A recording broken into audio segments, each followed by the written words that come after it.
Guy Wagner, bonjour. Bonjour. Merci de nous accueillir encore dans vos locaux pour ces nouveaux podcasts Perspectives. Alors, le début de l'année a été très agité dans la sphère économique et financière.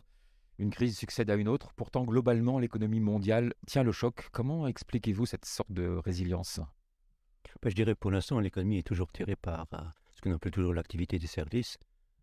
Et l'activité des services est soutenue par un marché de l'emploi qui, pour l'instant, reste relativement porteur. En ce sens, le taux de chômage est à des niveaux assez bas dans pratiquement tous les pays. La croissance des salaires, pour l'instant, quelque part, elle est au rendez-vous. Et il y a toujours ce phénomène un peu qu'après la réouverture des économies, les gens continuent à voyager, continuent à aller dans les restaurants. Et donc, tout ça, pour l'instant, continue à soutenir l'économie. Alors, il y a tout de même quelques voyants qui commencent un peu à clignoter en rouge, comme la faiblesse du secteur immobilier, par exemple, ou le retournement des bénéfices des entreprises. Est-ce que cela veut dire qu'on arrive en quelque sorte au sommet de la courbe et qu'il faut donc s'attendre à de nouveau dégringoler dans les prochains trimestres? Oui, c'est normalement ce qui devrait arriver. Donc, on a eu l'année dernière, à partir de mars, on a les banques centrales qui ont commencé à monter les taux d'intérêt, à resserrer leur politique monétaire. Il y a les taux d'intérêt à long terme, les taux obligataires qui ont également monté. Donc, de ce point de vue, normalement, avec un certain délai, ça a son impact sur l'économie. Normalement, on estime que ce délai, quelque part, il est entre 12 et 18 mois. Donc, si on part de l'hypothèse que le resserrement monétaire a démarré en mars de l'année dernière, on devrait quand même voir un ralentissement assez prononcé de l'économie dans la deuxième moitié de l'année. Alors, les prévisions sont notamment assez peu optimistes aux États-Unis, suite à la mise en place, vous en parliez, cette politique de resserrement monétaire assez agressive de la part de la Fed. Il y a eu aussi la faillite retentissante de la Silicon Valley Bank qui a secoué les marchés. Est-ce qu'une récession outre-Atlantique aurait des conséquences néfastes sur le reste du monde? Oui, je dirais tout à fait. On peut quand même toujours dire que quelque part les États-Unis restent la locomotive de l'économie mondiale. Donc si la locomotive va mal ou si vraiment les États-Unis devaient entrer en récession, ça aurait clairement un impact assez important sur les autres régions, à commencer par l'Europe. En Europe, justement, où là aussi, en termes de crise bancaire, on a été servi avec la crise du Crédit Suisse, sauvé in extremis par la fusion avec UBS. Même si les raisons sont évidemment différentes par rapport à la Silicon Valley Bank, et même si on n'est aussi pas du tout dans le même cadre que 2008, on a l'impression quand même que les leçons justement de cette dernière grosse crise financière n'ont pas forcément été retenues. Oui et non. On peut dire d'un côté que les banques aujourd'hui sont mieux capitalisées qu'à l'époque, en tout cas aux États-Unis. Mais le problème, c'est bien sûr aussi qu'après cette crise financière, depuis plus de 10 ans, on a mené des politiques monétaires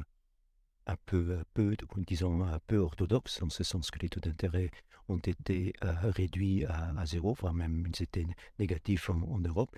Et clairement, ça a encouragé quelque part aussi la prise de risque. Et donc aujourd'hui, on voit que dans un certain nombre d'institutions financières, il y a eu des risques. Souvent, ces risques, on ne les voit pas tout de suite dans les bilans. Et à moyen terme, ces risques risquent toujours d'éclater. Alors, on n'en a pas encore parlé, mais l'inflation, évidemment, continue encore d'agiter tous les esprits avec des chiffres parfois vertigineux et des consommateurs qui font les comptes quand ils arrivent à la caisse ou au supermarché. Quelles sont les perspectives sur ce front-là? Oui, ce qu'on peut dire sur l'inflation, c'est que l'inflation officielle a quand même baissé depuis quelques mois. Donc, aux États-Unis, je pense que le plus haut était un peu au-dessus de 9 en juin de l'année dernière. On est aujourd'hui à 5. Donc, de ce point de vue, on a eu un recul de l'inflation. Le problème, c'est plutôt ce qu'on appelle toujours le noyau dur de l'inflation. Donc, si on élimine les matières premières, voire même les prix alimentaires, là, l'inflation reste relativement, comment dire, sticky. Donc, elle ne baisse pas vraiment. Et celle-là, bien sûr, elle est beaucoup liée à l'activité dans les services et à nouveau, quelque part, c'est lié aussi à l'évolution des salaires.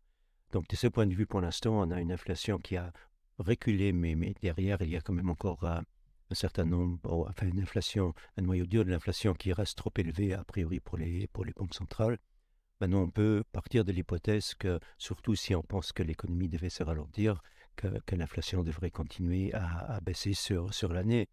Mais à plus long terme, le problème justement avec l'inflation, c'est peut-être qu'on ne va plus retourner dans ce qu'on a connu finalement après la crise financière, c'est-à-dire une inflation très faible et très stable. Je pense qu'à l'avenir, le risque d'inflation ira de plus en plus dans les deux sens.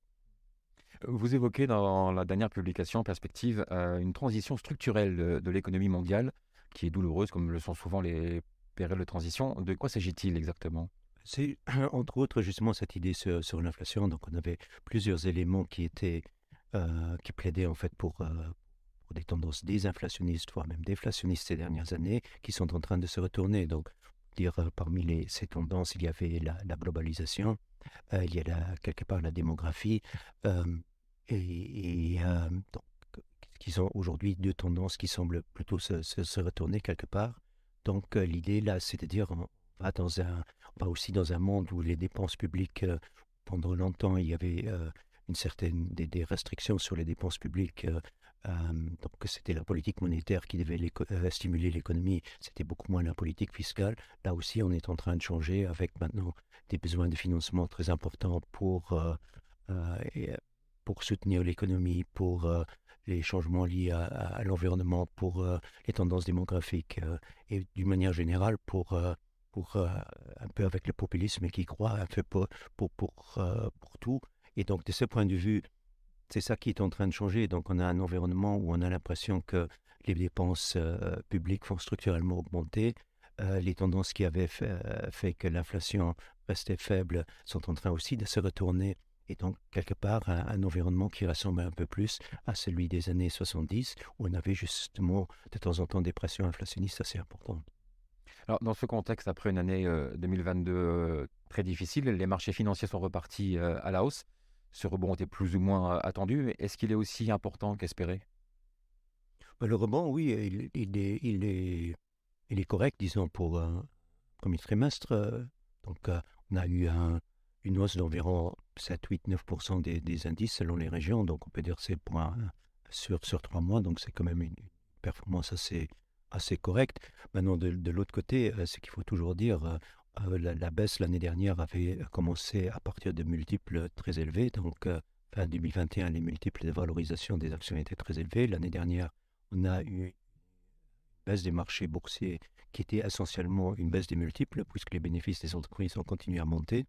Donc le risque aujourd'hui pour les marchés boursiers, c'est justement si on devait aller vers un ralentissement économique prononcé, ce serait la baisse des résultats, donc qui pourrait provoquer une deuxième vague lors de baisse des cours. Alors, quel peut être le discours d'un banquier privé pour rassurer un investisseur un peu effrayé forcément par les remous économiques et politiques actuels et qui serait du coup en plein doute? Disons comme ça, donc c'est qu'on peut toujours dire, vous savez très bien qu'on aime d'une manière générale les actions, donc on aime surtout les actions des entreprises de qualité. Donc là, de ce point de vue, à moins de penser que tout va s'écrouler, donc les entreprises de qualité, normalement, tirent toujours leur épingle du jeu. Ça ne veut pas dire que leur cours ne peut pas baisser temporairement, mais fondamentalement, et même dans une récession, souvent ces sociétés sortent d'une récession renforcée, donc soit elles ont gagné des parts de marché, soit elles ont peut-être racheter des concurrents. Donc, de ce point de vue, je pense que l'argument en faveur de ce genre de placement est pratiquement toujours valable. Maintenant, il faut bien sûr savoir traverser par moments des phases plus difficiles. Pour le reste, il faut dire aussi qu'aujourd'hui, les placements à revenu fixe, donc les comptes à terme, les obligations offrent quand même à nouveau des rendements un peu plus élevés. Donc, pour un investisseur qui vraiment aurait peur des marchés boursiers, contrairement à ce qui ici était le cas pendant très longtemps maintenant ces dernières années, où là, il y a à nouveau une alternative aux actions. Mécaniquement, le recul des taux obligataires a été favorable aux valeurs dites de croissance. Est-ce que justement, notamment les technologiques, est-ce que ça reste clairement le bon filon pour investir actuellement, plus spécifiquement? Euh, Oui, mais d'un autre côté, on pense aussi que ce que l'histoire boursière nous enseigne, c'est que les gagnants du passé sont rarement les gagnants du futur. Donc, clairement, depuis la crise financière, les grands gagnants, c'était le secteur de la technologie aux États-Unis, et notamment, on parle souvent des 6 grandes valeurs de technologie. Donc, ça reste d'excellentes entreprises, mais ça m'étonnerait quand même que sur les 10 ans à venir, euh, que ce soit à nouveau les grands gagnants des 10 ans à venir, tout simplement parce qu'aujourd'hui, leurs bénéfices sont beaucoup plus élevés qu'en 2009, que 2010. Leur multiple de valorisation est beaucoup plus élevé. Or, c'est quand même la croissance des bénéfices et les multiples qui déterminent finalement le rendement d'une action. Donc, de ce point de vue, le bon sens voudrait que ces sociétés ne peuvent tout simplement plus offrir le même rendement que ce qu'elles ont connu au cours des dernières. Est-ce que vous craignez un danger de surcote, de surchauffe préalable à peut-être un effondrement? Non, pas vraiment. J'ai pas l'impression aujourd'hui que que les marchés ou les investisseurs soient particulièrement euphoriques. Donc, je pense que beaucoup d'investisseurs sont conscients des risques. On a eu donc effectivement donc la remontée des taux, même si maintenant elle devrait toucher à sa fin. Il y a clairement le risque d'un ralentissement économique qui est important. Donc, de ce point de vue, je ne pense pas qu'il y ait une euphorie démesurée dans les marchés, mais ce qui est vrai, c'est qu'après 10 années de taux d'intérêt très faibles, les gens sont habitués à aller vers les actions, sont habitués souvent à considérer toute correction des cours comme une opportunité d'achat. Et ça c'est peut-être pas toujours le cas. Alors justement, quels autres types d'investissements vous semblent globalement dans un souci de diversification particulièrement porteur actuellement? Bah, il faut dire, les différents types d'investissements, c'est généralement les actions, les obligations et les liquidités. Donc, comme je le disais tout à l'heure, les liquidités aujourd'hui, les rendements sur un placement monétaire ont quand même pas mal monté et sont aujourd'hui à nouveau à des niveaux relativement corrects. Les taux obligataires ont remonté, donc aujourd'hui, sans être particulièrement attrayants, au moins les obligations offrent à nouveau des rendements. Donc, à nouveau, pour quelqu'un qui aurait vraiment peur des actions, au moins, il y a à nouveau quand même une certaine rémunération sur les autres placements. Terminons comme à chaque fois avec un mot sur l'or, un peu chahuté. L'année dernière, il atteint aujourd'hui son plus haut depuis plus de 3 ans. Est-ce que c'est une tendance haussière qui vous semble s'inscrire sur la durée? Oui, pour nous, oui. Tout simplement parce que je dirais l'argument principal pour l'or, pour nous, reste en fait le fait qu'avec maintenant les besoins de financement extrêmement élevés des, euh, des États, euh, quelque part, on ne peut de toute façon pas se permettre d'avoir des taux d'intérêt très élevés pendant très longtemps. Et en même temps, avec la nécessité de financer des déficits de plus en plus importants, ça crée quelque part une augmentation de l'offre des monnaies papier, que ce soit le dollar, que ce soit l'euro, que ce soit les autres monnaies. Et par rapport à ça, vous avez alors une monnaie, appelons ça une monnaie dure comme l'or, dont l'offre mathématiquement ne peut pas beaucoup augmenter. Et donc, il serait logique que la deuxième s'apprécie par rapport aux premières. Merci beaucoup, Guy Wagner, pour toutes ces précisions et rendez-vous évidemment dans la publication en perspective pour avoir davantage encore d'informations sur toutes ces données. Merci encore. Merci à vous.